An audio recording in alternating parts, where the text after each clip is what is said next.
عندك سيلز تيم ولا عندك مجموعة تاع ناس يحاولوا يبيعوا وخلاص.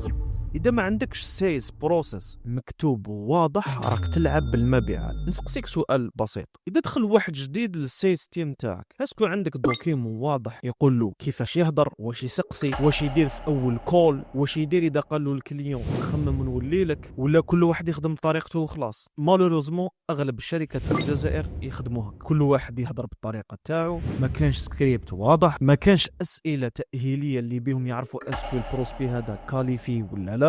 الفولو اب يديروه على حساب قسطوهم، ما كانش تراكين واضح. من بعد يقول لك الماركتينغ ديجيتال ما يصلح. شوف، اذا السيلز بروسيس تاعك ما راهوش مكتوب واضح وموحد ويتقاس بكي بي ايز، راك تعتمد على الحظ.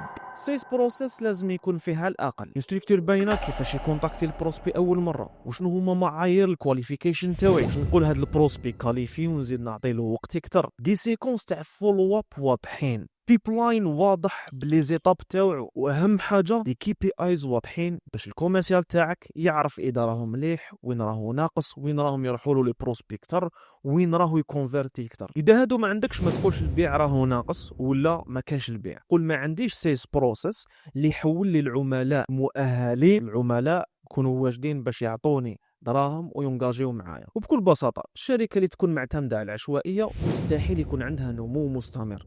وفي الفيديو الجاي راح نهضر على اهم مرحله في السيستم واللي هي الكواليفيكيشن.